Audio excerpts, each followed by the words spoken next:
tracks the cycles of state abandonment and punishment that have shaped the city of Washington, D.C., revealing how policies and policing have worked to displace and decimate the Black middle class. She shows how a century of redlining, disinvestment, and the war on drugs has weakened and devastated Black people and paved the way for gentrification. So a new set of processes that are part and parcel of what displacement looks like, and particularly how we think about the Black middle class and property ownership for the Black middle class. Through the stories of those who have lost their homes and livelihoods, she explores how DC came to be the nation's murder capital and incarceration capital, and why it's now a haven for white people. So Derek Hyre has used this term, cappuccino city, before, which I think kind of encapsulates it well. This troubling history makes clear that the choice to use prisons and policing to solve problems faced by Black communities in the 20th century, instead of investing in schools, community centres, social services, jobs, healthcare, violence prevention, is what actually made gentrification possible. So it set the ground for the gentrification that then occurred. So what Before Gentrification does is unveil a pattern of anti-Blackness and racial capitalism in DC that really importantly has critical implications to cities all across the US, even if it might play out differently. So in 60 Miles Upriver, Richard Asijo from CUNY explores how race, culture, and rising house costs combined to shape gentrification in Newburgh, a small post-industrial, mostly Black and Latino city in the Hudson River Valley, 60 miles from New York City. And the Hudson Valley's been in the New York Times and other places as this new kind of gentrification frontier. Like many other small cities across the US, Newburgh was beset with poverty and crime after decades of decline, with few opportunities for its predominantly minority residents. So he tells the story of how Newburgh started gentrifying, describing what happens when white creative professionals seek out a racially diverse and working class community, and revealing how gentrification is increasingly happening, and it is increasingly happening outside of large centres. So in a way, the kind of size of the city now I think is becoming quite fundamental. He takes readers into the lives of these newcomers, examining the different ways they navigate racial difference, and shows how stakeholders in the city's revitalisation reframe themselves and gentrification to cast the displacement they cause in a positive light. Okay, so they don't see themselves as doing damage. This is a very intimate exploration of the moral dilemma that's at the heart of gentrification, as it shows how so-called progressive white gentrifiers justify controversial urban change as something that's morally good. And of course, their actions carry profound and lasting consequences for vulnerable residents of colour. And last but not least, in Slow and Sudden Violence, Derek Hyre from American University weaves together a really persuasive narrative around unrest, linking police aggression to an ongoing cycle of racial and spatial urban redevelopment and repression. By delving into the real estate history of the St. Louis region and Baltimore, he shows how housing and community development policies advance neighbourhood inequality by segregating, gentrifying, and displacing Black communities. So here it's policy enacted by the state that really kind of sets the ground. Despite moments of racial political representation, repeated decisions to upgrade the urban fabric and uproot low-income Black populations has resulted in pockets of poverty inhabited by people experiencing chronic displacement trauma and unrelenting police surveillance. These, he says, are kind of these interconnected sets of disinvestments and accumulated frustrations, which then, of course, have erupted in response to tragic, unjust police killings. To confront the core components of US unrest, Hyre urges that we must end racialized policing, stop Black community destruction and displacement, and reduce neighborhood inequality. So you can see quite clearly all three of these books talk to each other in many ways. And it's one of the reasons why I think this is going to be a really interesting book symposium, not just in terms of giving you a flavor of the books, but also in terms of really getting whoever's in the audience here today to actually try and think forward. how are we going to move gentrification studies forward? What can we learn from these books in that way? So you've all got, I guess, the little schedule. So the way we're going to do this is that each author is going to introduce their book. That's going to be followed by a critical, everybody likes the term critical discussion by and with key Boston University people. So Jessica Symes, who's here from sociology, Japonica Brown-Saraceno from sociology. And we've also got Mark Davidson here from Clark. People who've done impressive work already on gentrification, incarceration, urban sociology in general, who are very well able to kind of talk to these books. And this is going to be followed by a panel discussion with the three authors, which we've titled Cross-Cutting Themes, Critical Gentrification Studies Going Forward. And this is going to be led by another BU urbanist, Darian Williams, and the MIT urbanist, Devon Michelle Bunton. Do you want to wave your hands, Darian? And then there's me, and I'm going to chair, and I'm going to moderate and try and knit stuff together. Okay, so welcome. Any questions before we get going? We'll be having lunch in about an hour. Is that right, Stacey? But equally, if you feel like you're fainting from hunger, you can go and grab food now. You can go in and out as you please. Right, so let's start with Tanya.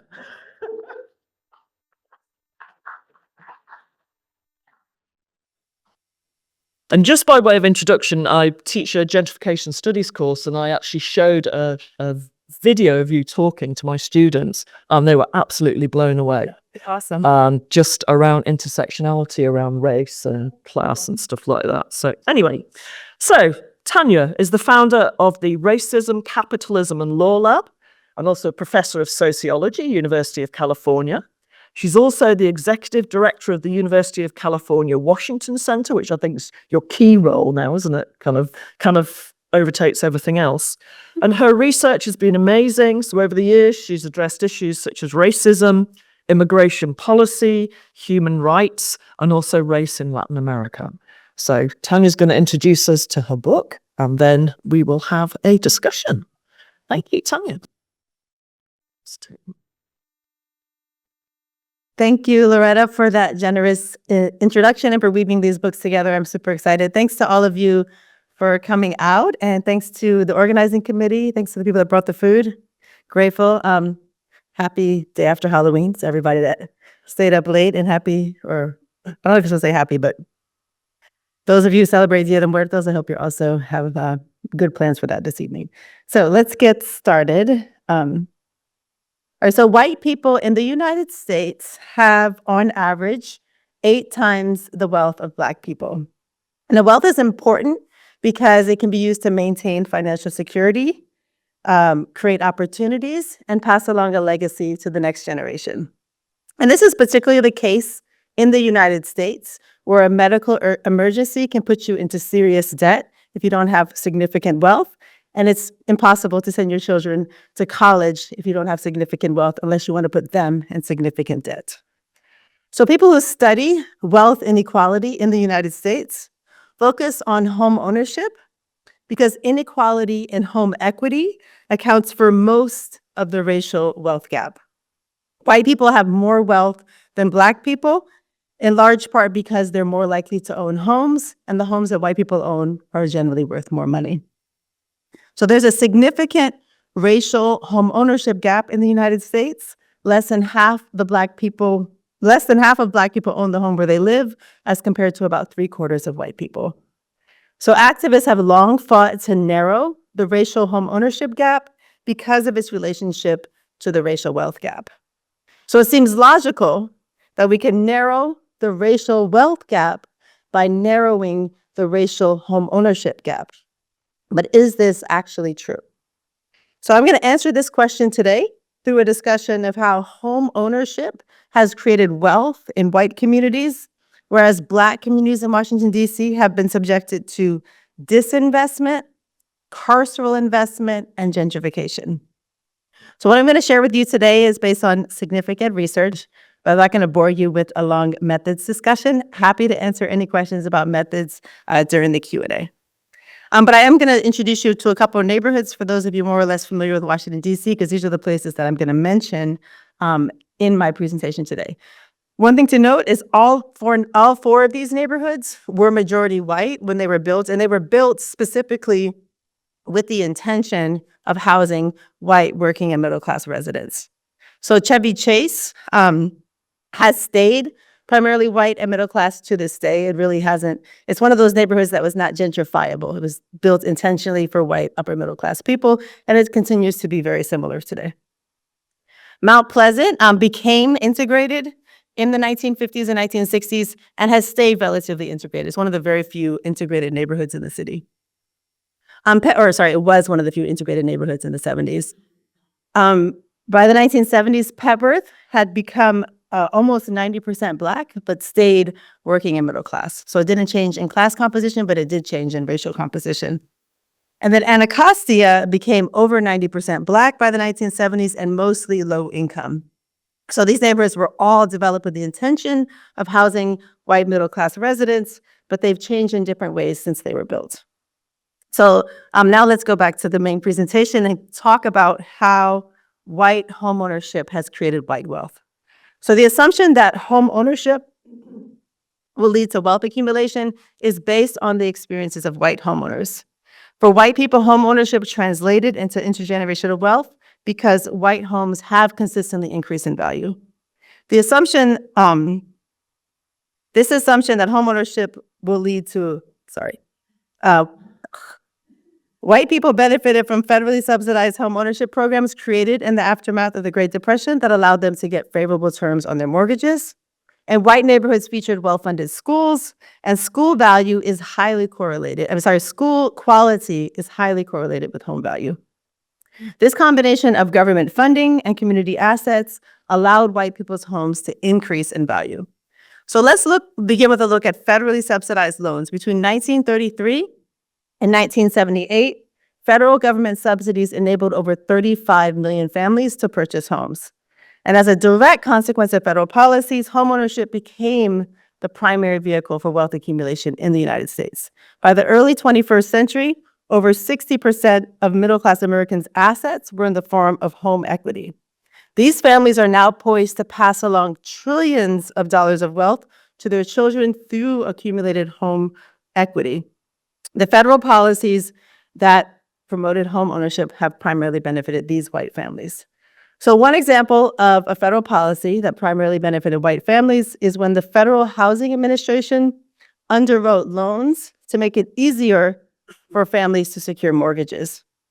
Only 2% of the mortgages underwritten by the Federal Housing Administration between 1945 and 1959 went to Black families. This is because the FHA designated neighborhoods where Black people lived as high risk. Since the FHA did not underwrite loans in Black areas, banks denied loans to homeowners in those areas where Black people lived.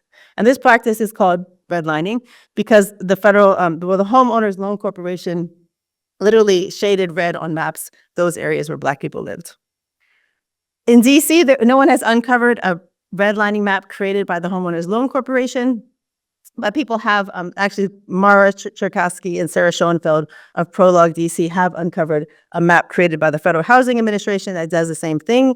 And between 1934 and 1960, the Federal Housing Administration insured 5 times as many mortgages in the primarily white DC suburbs as it did in the primarily Black city. So today, the federal government no longer creates maps that deem majority Black areas as high risk for mortgages. Nevertheless, banks' discriminatory practices continue. One study found that only 3% of the mortgages made by the Chevy Chase Federal Savings Bank between 1976 and 1992 were in DC neighborhoods that were not white. Moreover, a Chevy Chase bank employee directly told a researcher that he was instructed not to give loans in those areas that had become majority Black. So redlining made it more difficult for African Americans to secure home loans and thus to build wealth through home equity. Redlining also meant that when Black people secured home loans, the interest rates were higher, and this also leads to less home equity. So redlining also made it difficult for Black business owners to secure loans, which meant that Black neighborhoods had fewer businesses, and this lack of neighborhood amenities also had implications for home values. So in addition to subsidizing loans in white areas, the government also invested in public amenities such as highways, water systems, and public schools. So today I'm just going to focus on public schools to give you an idea of the disparity in public investment in white neighborhoods versus Black neighborhoods in DC. So by 1970, 99% of Black children in Washington, D.C. went to majority Black schools, making it one of the most segregated cities in the country. And the small number of white students in the D.C. public school system, less than 5%, almost all attended schools in the primarily white areas of the city. So the greatest disparities in schooling were between schools west of the park and east of the Anacostia River. So in DC, the geography is such that west of Rock Creek Park is the upper middle class area, and east of the Anacostia River has traditionally been a lower income area. So in 1971, there were 18.1 students per teacher west of the park as compared to 22.6 in Anacostia. Schools west of the park spent 40% more per student than schools in Anacostia, and the test scores west of the park were 2.4 grades higher than the rest of the city. So these disparities led the court to conclude in 1971 that the school system discriminated along racial and socioeconomic lines and ordered the DC public schools to remedy these inequities. And there were even more salient disparities between majority Black DC public schools and majority white suburban schools. So in 1985, a group of parents issued a report comparing Coolidge High, which is a majority Black high school in a majority Black middle-class neighborhood in DC, with primarily white, two schools in the primarily white suburbs, Marshall High in Fairfax County, Virginia, and Rockville High in Montgomery County, Maryland. And they found that these majority white schools were spending nearly twice as much per pupil as Coolidge was. So despite similar enrollments, Coolidge had fewer teachers, counselors, athletic teams, and library books. Notably, the budget for athletic coaches at Rockville High was 8 times the budget for coaches at Coolidge.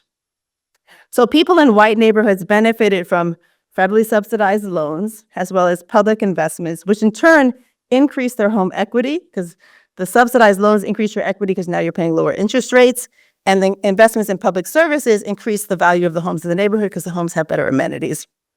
And home values don't just reflect the brick, the square footage of your home. Home value is a reflection of the amenities available in the area. They're also a reflection of the racial composition of the area because neighborhoods with more white people have higher home values. So what about Black homeowners?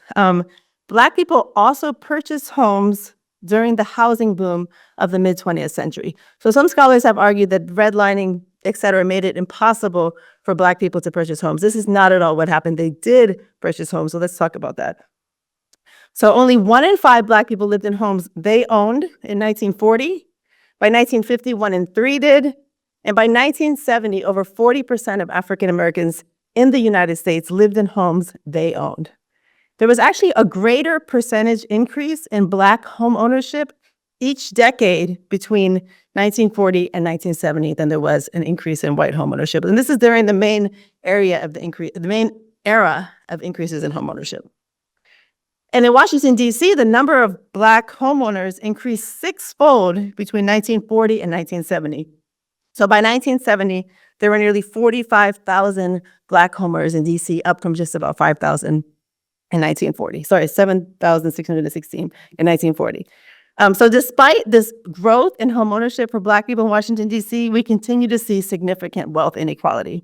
So the Washington metropolitan area, white people have 81 times the wealth of Black people. So high rates of homeownership did not translate into wealth equity. So let's take a look at how Black people were able to purchase homes in the 1950s.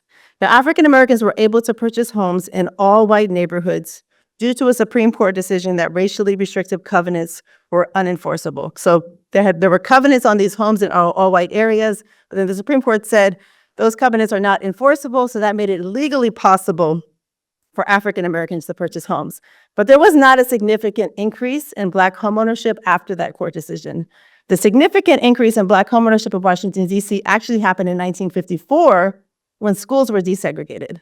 So what this shows is it took white people voluntarily leaving those neighborhoods in order to make homeownership opportunities possible for Black people. So up until 1948, most houses north of Park Road in Washington, D.C. had racially restrictive covenants in their deeds. This is actually the deed from the home that my parents purchased in 1976. And almost any home in D.C. Purchased in that was built in the 1940s or 50s had a restrictive covenant like this in the deed. So developers use these covenants to prevent African Americans from purchasing most of the homes that were built for families during the housing boom of the mid-20th century. And there were two kinds of covenants. There were individual covenants on homes, and there were petition covenants that were made by a whole neighborhood. And again, in 1948, they were all made unenforceable. And this is an incomplete map because this research is ongoing. Anybody wants to get involved in covenant research, let me know. There's a volunteer research opportunity for anyone that wants to get involved. It's kind of a community-based research project to go through and read all of the deeds and find the language in them and identify the covenants in these deeds. So once these covenants were deemed legally unenforceable, Black people began to purchase homes in all white neighborhoods. So one example is Dr. Clarence Hinton. When Dr. Hinton purchased his home at 13th and Farragut Streets Northwest in 1953, he was the first Black person on his block. So over the next 20 years, Dr. Hinton's block became all Black. So white flight, this is called white flight. White flight happened across the city. The white population of Washington, D.C. decreased by 1/3 in a generation. So after school desegregation, a large number of white people left the city. So white flight opened up homeownership opportunities for Black people. And by 1980, there were 50,000 Black homeowners in D.C. And again, this, however, did not translate into wealth equity. So Black homeownership did not lead to Black wealth. And one of the main reasons is that homes in Black neighborhoods did not increase in value during the latter half of the 20th century. So simply increasing access to home ownership is not likely to diminish the wealth gap because neighborhoods where Black people live have consistently experienced disinvestment, and this is what needs to change. So whereas white neighborhoods got federal subsidies and good schools, Black neighborhoods experience disinvestment. So disinvestment is when the public and private sectors stop investing in the well-being of a community. And what's important to note is like all of these neighborhoods that I mentioned were built with tons of investment. And then they experienced disinvestment was when people stopped investing in the neighborhood. And then in addition to that, these policies also created segregation. So segregation allowed the state to redirect resources away from Black communities. So by 1970 in Washington, D.C., all of the public housing was 99% Black, and public schools were 97% Black. So this extreme segregation created a situation where it was possible for the state to redirect resources away from these public goods and towards other amenities. So in the decades after African-American physician Clarence Hinton purchased a home on Farragut Street in 1953, he and his family would watch all of their white neighbors leave. He also would simultaneously experience significant declines in the quality of public schools and a tremendous lack of city services. So let's just take a look at what happens at Theodore Roosevelt High School. This is the high school that serves the Petworth community and the school that Dr. Hinton's daughters attended. So Roosevelt High was desegregated in 1954 and became majority Black very quickly thereafter. So Roosevelt High had been an excellent school prior to desegregation, and it continued to provide a first-rate education to students, at least until the 1970s. So when Bonnie Benson, who was the daughter of Ezra Taft Benson, who was the Secretary of Agriculture, enrolled in Roosevelt High in 1955, it was a blue ribbon school noted for high standards of scholarship and its record of sending a large percentage of students to college. I just want to take a moment and confirm that currently there's not a single high-ranking federal official that sends their child to Roosevelt High School or any other public school in Washington, D.C. So it's also a note of how the idea of public schooling as a public good has completely shifted in the past 70 years. So when Bonnie Benson went with her father on an official trip to Europe Asia, and the Middle East, she took the school's yearbook with her and proudly showed off the photos of Black and white students playing and working together. However, each year that Bonnie attended Roosevelt, more white students left the school. And by the time she was preparing for graduation in 1958, the school had become nearly 80% Black, and soon it would become virtually all Black. And Bonnie probably didn't mention to the international community that when Roosevelt integrated in 1954, they closed the swimming pool. And the swimming pool just reopened about 5 years ago. Now, as Roosevelt High became majority Black, it continued to offer an excellent education to Black students. So Dr. Hinton sent his daughter Audrey to Roosevelt in 1961, and many of Audrey's classmates have gone on to do exceedingly well. Dr. Shirley Ann Jackson, who graduated from Roosevelt in 1964, she became the first Black woman to earn a doctorate at MIT. Sharon Pratt became the first Black mayor. She became the mayor of DC, the first woman mayor of DC. And Dr. Charlene Drew Jarvis became the president of Southeastern University. So these highly successful Black women all attended Roosevelt High School in the 1950s and the 1960s. By 1992, Roosevelt High School ranked nearly last at 16 out of 17 schools in DC for its promotion rate. 1 in 3 students who enrolled in the 9th grade did not graduate from Roosevelt High School. And in that same year, only 33 of Roosevelt's 915 students took advanced placement exams, and not a single student passed the AP exam. So Roosevelt High went from being one of the best schools in the city in the 1960s to one of the worst by the 1980s. Now, schools are often reflections of their neighborhoods. So the question is, what had changed in the neighborhood? And if you look at census data, you'll see that the only thing that changed in this neighborhood was the racial composition, the percent homeowner, the average income, the percent unemployed. Those only changed, as national and citywide trends changed, right? So there's fewer people working in industry. There's more people with with education, but those are just following national trends. So the main thing that changed in this neighborhood was the racial composition, and what we see that is a significant decline in the schools. I'm just talking about Roosevelt here, but this could be the same story for any of the other majority Black schools in the city. So what happened in DC is that as white people were fleeing the city and the Black population began arriving in large numbers, the city's school population increased from 100,000 students to 150,000 students. At that time, so in 1964, Congress controlled the city's budget. And Congress did not in any way, shape, or form represent the people of Washington, D.C. It still doesn't, but they have less control over the budget. But at that time, they completely controlled the budget. So disinvestment meant schools like Coolidge had fewer teachers, counselors, athletic teams, and library books. Schools also had structural deficiencies, and there were parent organizations that got organized and demanded better services for students, but their demands were largely ignored because they made a lot of complaints in the 1980s, and in the early 2000s, they were still making these complaints. So some of the people that we interviewed for this project went to Coolidge and directly felt the effects of disinvestment. Troy joined the football team at Coolidge, which kept him busy. However, his coach, who was struggling with crack addiction, often failed to show up for practice. So Troy explained that football often kept him out of trouble at first, but the coach's absence was demotivating. So Troy explained, when I was on the football team, by the time you go to practice, you're just trying to go home and go to sleep. There wasn't time to be outside or anything like that. But once the coach stopped showing up, that fell apart. So Troy, who went to Coolidge and was from a Black middle-class family, he found himself with a lot of free time once the coach stopped coming and he dropped off the football team. And he began to sell drugs, which eventually would lead to him spending 10 years behind bars.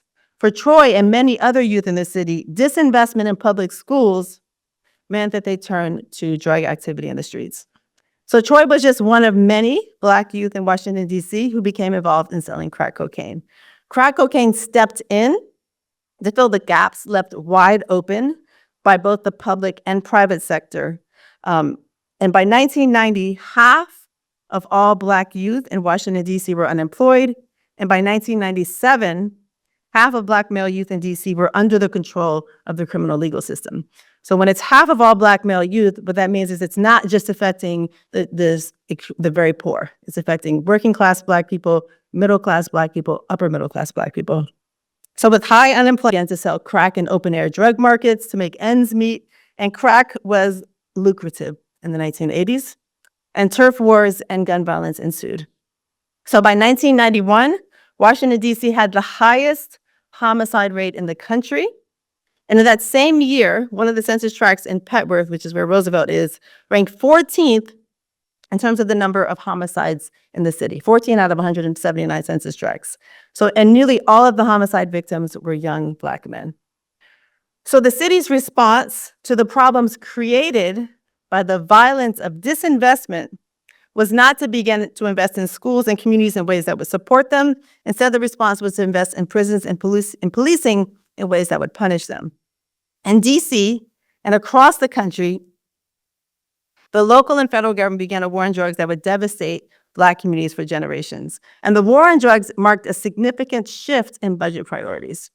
So when DC Council Chairman David Clark presented his $2.1 billion budget request to Congress in 1984, he opened with these remarks. The programmatic priorities of this budget are the priorities of our citizens: jobs, housing, education, youth, senior citizen services. This was in 1984. Later that year, crack arrived in the city. And by 1989, the city's budget priorities had significantly shifted. And Mayor Marion Barry declared in his budget hearing in 1989, the war on drugs is our #1 priority.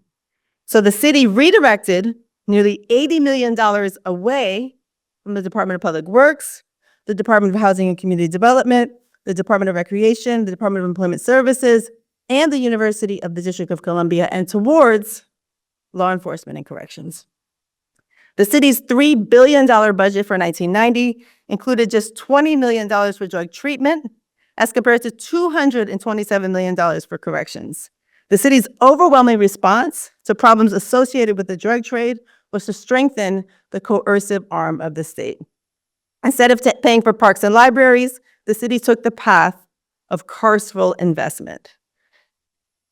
And by 1994, DC had become a world leader in incarceration. It had the highest incarceration rate in the world. And Black men were 36 times more likely than white men to be behind bars. So disinvestment followed by carceral investment gutted Black neighborhoods and set the stage for gentrification. So let's just explore briefly in the final part how disinvestment, heavy policing, mass incarceration, and stagnant home values created the conditions for gentrification and the displacement of the Black population from DC. So Petworth in 1980 had 5,000 Black homeowners compared to only 3,000 Black homeowners today. What I really want you to notice is that when Petworth was majority Black, home values only increased at the rate of inflation. Home values began to increase in 2000, in the year from 2000 to 2010, coinciding with the arrival of white residents in the neighborhood. So this means that if you purchased a home from 1950 to 2000, it was not an investment. It was a place where you could live. So in Petworth, the two-story brick homes built for white people in the early 20th century have become attractive today to white buyers again. The twin forces of gun violence and the prison system took young Black men out of the neighborhood. The mass exodus of white residents in the mid-20th century and then of Black middle-class residents in the late 20th century created the conditions for gentrification in the 21st century. Now, it became profitable for investors to purchase devalued homes, abandoned properties, and foreclosed homes to build new homes for new people. This investment, combined with low housing prices, made Petworth attractive to investors. In 2016, Petworth was declared the #1 neighborhood in the country to make a profit off of a home flip. So I mentioned the Hintons earlier. So the Hintons purchased their home in Petworth in 1953 for $20,000. They lived in the neighborhood for 45 years before selling their home in 1998 for $230,000. That's the rate of inflation. They did not make a profit off of that home. They then sold it to another family who lived in it until 2019. And the second family sold the home for $700,000. That's a fair profit for a 20-year investment. This This second family sold it to investors who within 5 months flipped the home and sold it for $1.3 million. These investors made more money, extracted more profit from the neighborhood in 5 months than these two previous families had in 20 years. So when Petworth was primarily Black, it experienced disinvestment. This disinvestment works in various ways to depopulate the neighborhood, making it an optimal site of reinvestment. Today, Petworth has become profitable once again, but it's also become unaffordable for long-term residents. So decades of disinvestment in Black communities meant that home values remained stagnant, preventing Black homeowners from accumulating wealth through homeownership. Schools in Black homeowning communities had high dropout and low college enrollment rates in the 1980s and 1990s. And when we add to that equation the carceral investment these neighborhoods experienced in the war on drugs, it has become clear how and why Black families have had difficulty maintaining home ownership and building wealth across generations. Thank you.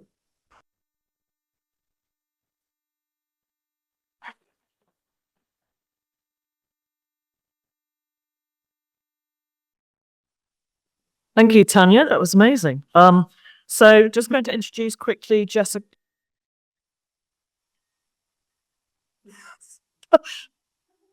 My colleague Jessica Symes, who's going to act as discussant, who is an associate professor of sociology at Boston University. Her work contributes to sociological research on racial inequality, mass incarceration, prison confinement conditions, and urban social structures. So she's actually a perfect discussant for this book. Over to you. Everyone can hear me? Good morning. Thank you so much for having me, IOC. This is such a tremendous event. I feel so fortunate to get to engage with this scholarship today. So I'm going to offer some remarks and maybe we have a short exchange and then open it up to Q&A to the rest of the audience. Over the last 5 decades, mass imprisonment transformed community life in the United States. Research estimates that 3% of the total U.S. adult population and 15% of the Black adult male population has ever been to prison.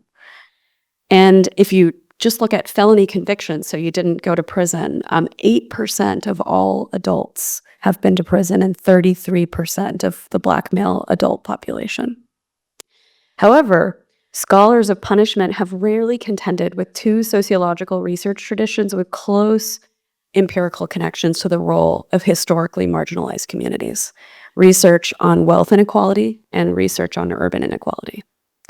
Urban sociologists identify and explain social processes of durable neighborhood change, durability and change within cities, and sociologists of wealth and the wealth gap focused really on public and private forces driving those wealth gaps, especially homeownership gaps among Black and white households.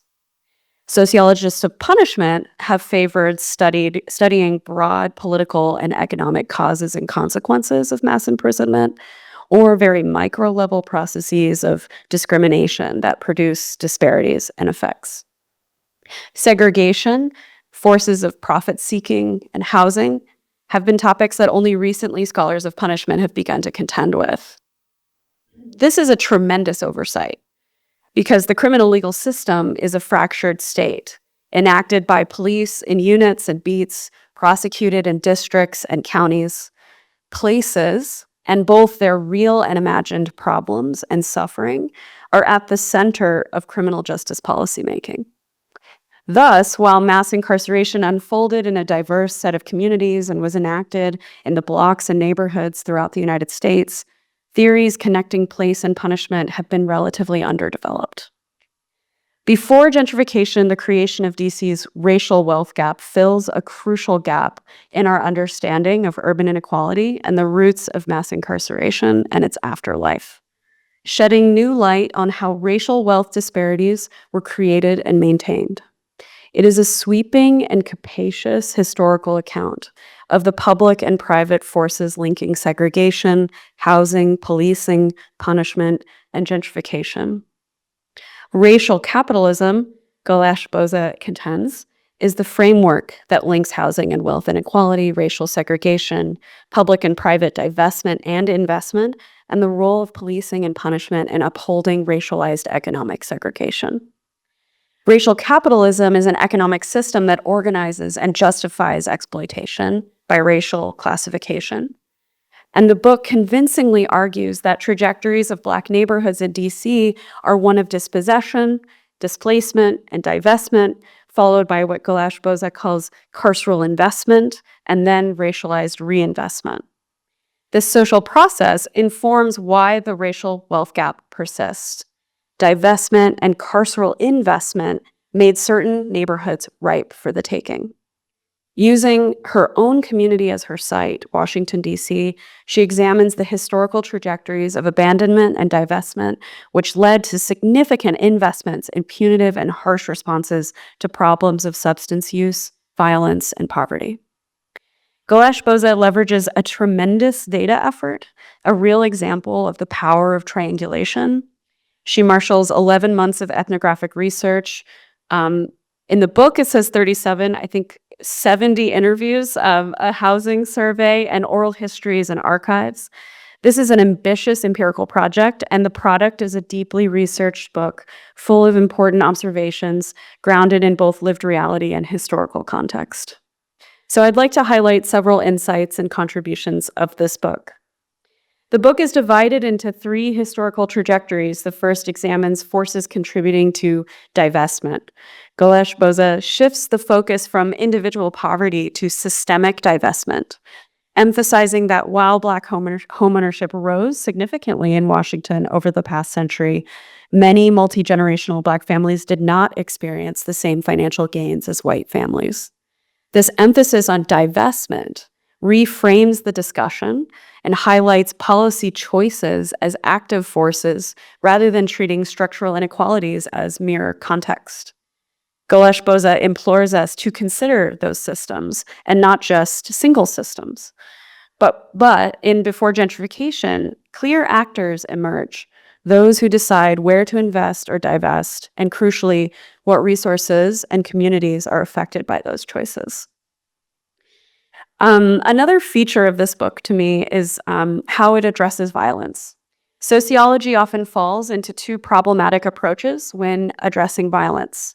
The first relies on familiar stereotypes of urban violence, reinforcing racist tropes and narratives about its origins. The second approach avoids the topic altogether, sidestepping the moral complexities that discussing violence entails. Before Gentrification, however, takes neither approach. Golash-Boza confronts the issue of violence directly, weaving together personal narratives, empirical data, and deep analysis to reveal how both real and perceived violence fueled divestment and abandonment. And this dynamic later justified an extraordinary increase in policing and incarceration, reshaping communities under the forceful weight of state violence. Violence is rarely simple, and Golash-Boza treads this topic with depth, respect, and moral clarity over the urgency of addressing community violence and the brittle and weak instruments of the state to respond to it. The same can be said about the careful way Golash-Boza analyzes the crack epidemic and the complex impacts on DC and Black communities specifically, and the harsh and punitive approach to drugs in the 1980s and 90s. This book is also deeply personal, intertwining stories from the author's own life. This approach brings a powerful emotional resonance to the lived experiences shared in the data, highlighting voices that often remain unheard in our sociological work. Such firsthand accounts deserve greater recognition as critical expertise. As a researcher focused on health impacts of place and punishment, I found the qualitative data here vividly illustrating how cycles of divestment and investment inflict stress and hardship, and even premature death.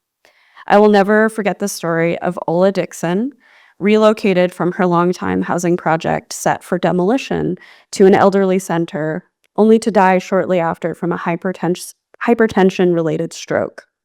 Her story underscores the short-sightedness of urban policies that assume moving to opportunity is inherently beneficial. For Ola Dixon, the social bonds within her community served as protection, connections lost through forced displacement with lethal consequences.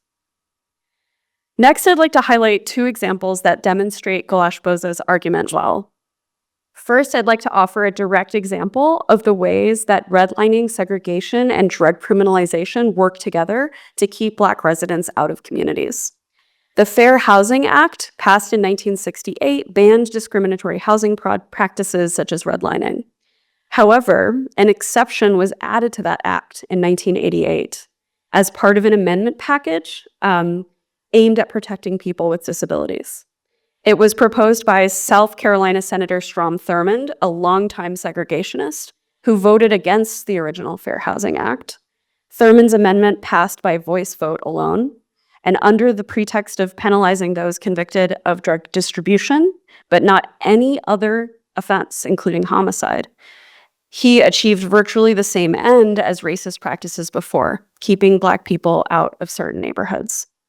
1 in 5 people today are incarcerated for a drug conviction, and this amendment to the Fair Housing Act handed landlords throughout the United States discretion to deny housing for life based on a single drug distribution conviction, regardless of the substance or quantity involved. And I think about the implications of this legally codified discrimination in the dismantling of Black neighborhoods in DC. I want to share a second example from another city that shows the power of Golash-Boza's argument. Under mass incarceration, 1 in every 3 Black men will experience incarceration in their lifetimes. And this demographic concentration is also geographically inscribed. Imprisonment is highly spatially concentrated within cities and neighborhoods across the United States. A group of men incarcerated in Greenhaven Prison in New York State, who formed a sort of lay researcher group called the Think Tank, performed an empirical analysis of the home neighborhoods of those incarcerated. They produced in 1979 the stunning finding that 75% of people imprisoned in the late 1970s came from just 7 neighborhoods in New York City. These were Harlem, the Central and South Bronx, the Lower East Side, Bed-Stuy, Brownsville, East New York, and South Jamaica. For those of us who study New York City, we can imagine a similar trajectory of divestment and then significant policing and incarceration, and later, racialized reinvestment and gentrification. And this could be studied in a number of similar cities and neighborhoods across the United States. Golash-Boza thus offers a real framework for understanding the dramatic transformation of urban cities following mass incarceration and how rates of incarceration in large cities have declined in more recent years under the forces of gentrification. I want to conclude with some general remarks and a few questions about the project. Golash-Boza writes, "To say Navy Yard has been gentrified is an understatement. It would be more accurate to say the neighborhood was demolished and built anew." A question I have for this body of work today is, when does gentrification become absolute neighborhood destruction? When every basic sense of the community becomes decimated, populations completely displaced and erased, does it call for a different kind of terminology? Relatedly, Golash-Boza forces us to contend with the cycle of white reclamation. Golash-Boza defines this cycle as majority white neighborhoods transitioning to majority Black, then majority white again, as white reclamation.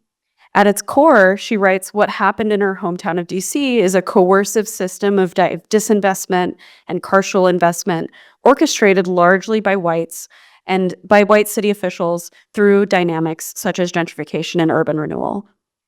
It is here that racial capitalism intersects with anti-Black racism in policymaking. How do we intervene and stop white reclamation? Do we need to think about reparative justice approaches that respond to this erasure, destruction, and reclamation? In other words, are there any models of place-based reinvestment that do not eventually lead to this kind of cycle? And what are the lessons from neighborhoods like Petworth and Capitol Hill in these questions? Third, carceral investment, by that Golash-Boza means the dramatic increase in spending and the expansion of policing and imprisonment that took place in the late 1980s and 90s, took shape under the intense dismantling of the welfare state. Civic infrastructure, social benefits, housing subsidies, school and healthcare systems suffer under conditions in which budgets must maintain the cost of running police departments, courts, prisons, and jails, and I would add an enormous system of parole and probation. In the book, Golash-Boza writes that a lack of investment in parks and libraries and community centers and schools showed how leaders plan to respond to problems of poverty and violence and substance use. What specific kinds of investments and alternatives could have been more directly responsive to the intense violence and substance use problems of this era? And what are the possibilities of social welfare and health-based approaches to harm? And how can we build an evidence base to drive that kind of policymaking forward? Additionally, Golash-Boza's ambitious approach to history and sociological subfields shows how sociology is unfolding in silos, where scholars of wealth and urban and community and mass incarceration are often not in conversation, and how this has deep consequences for both theories of the reproduction of inequality, as well as our attempts to ameliorate the harms of policy-driven wealth disparities and histories of criminalization and punishment. A collective vision for sociology's role in social change demands building bridges across these silos and viewing housing policy, and I would add healthcare, education, and welfare, as directly linked to outcomes of violence, criminalization, and punishment, and vice versa. In conclusion, Golash-Boza's work underscores how anti-Blackness sits at the heart of U.S. public policymaking. Using racial capitalism as her driving framework, she explains the trajectories of Black neighborhoods across DC. Golash-Boza does not shy away from both practical and transformative solutions, which makes the book genuinely grounded, but also gives space for dreaming of another kind of reality. She offers that inclusionary zoning and expansion of affordable housing are important steps.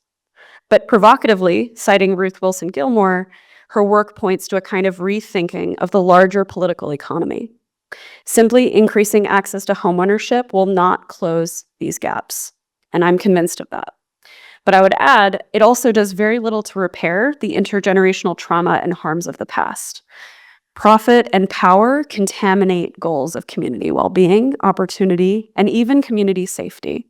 So we must change everything. Thank you.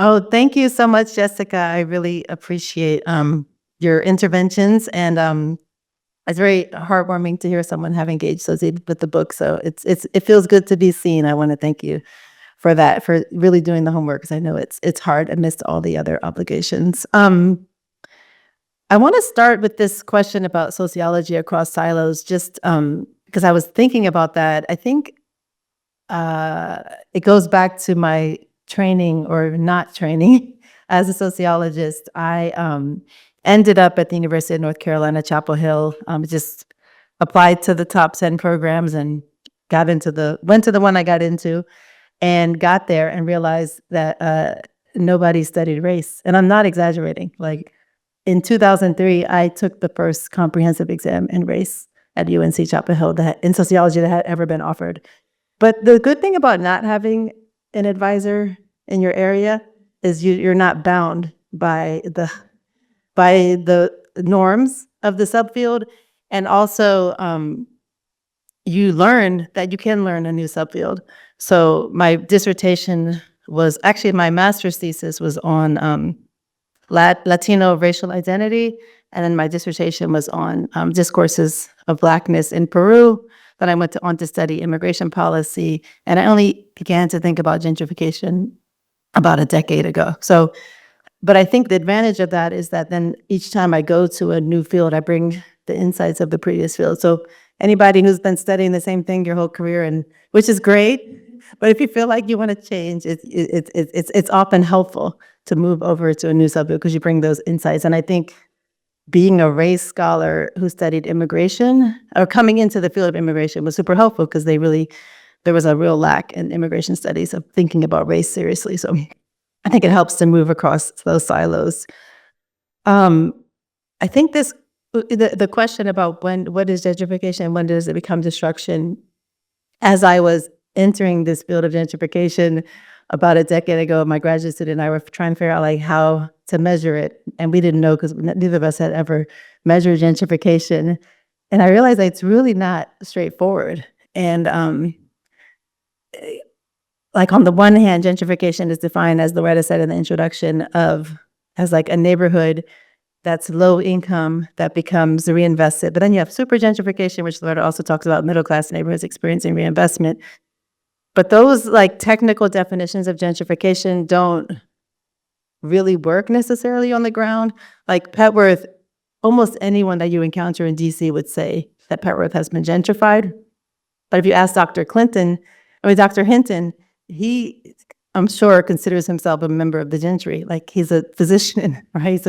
He comes from a well-to-do family. So he wouldn't think of his neighborhood as having been gentrified. But the neighborhood certainly has changed. And even Petworth, the class composition, like I said, hasn't really changed, but the racial composition changed in such a way that people think of it as having gentrified. And people really think of it as having gentrified for two reasons. One is the arrival of white people into the neighborhood, and the other is just the tremendous private investment that we've seen over the course of the past 20 years. Like there's coffee shops and cool restaurants and wine bars and cider bars and record stores.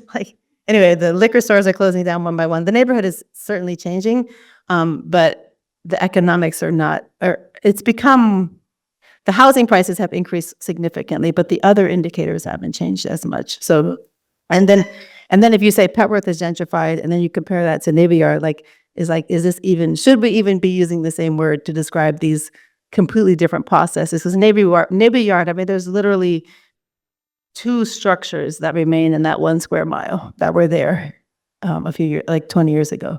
Like it's completely gone. And we see that in a lot of neighborhoods where there was public housing, because then it can be completely destroyed. And there really was only pretty much public housing in that neighborhood. So that's the long answer to that question. And I think this question, I talk in the book about how the decommodification of housing is probably the only real solution, because we've built this system of wealth inequality so much based on housing value, and we're not going to move away from that. But what I do want to address the other part of that question, which is the trauma. So, it is completely true that sociologists, like more liberal sociologists, don't like to talk about violence. They sort of, when I started to learn about New York, what's the name of that neighborhood?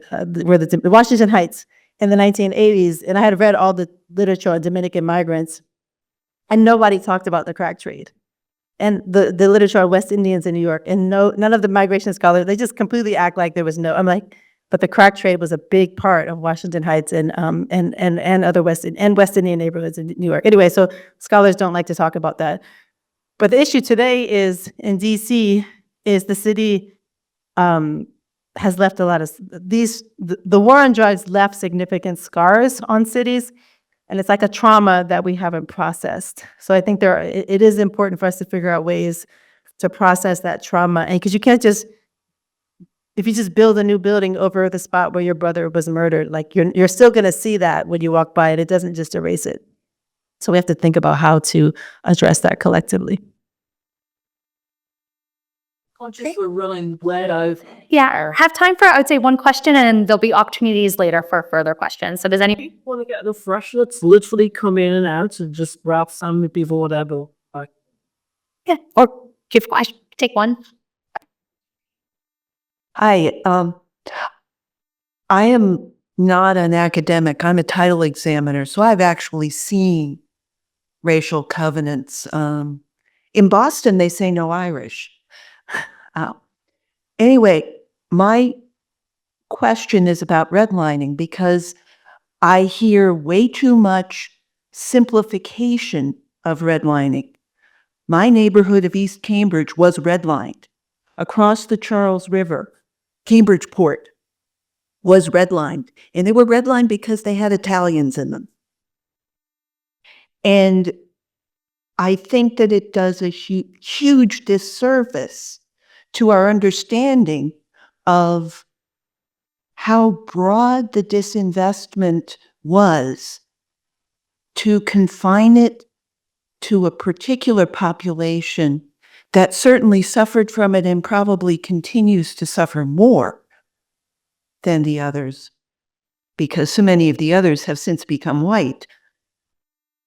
But it really means it lets people off easy. lets the government off easy to do that. So I'm curious to know what you think about that. Yeah, thank you. And not familiar very much with the history of European migration to Boston. But what I will say is that a lot of studies today of redlining will use those maps.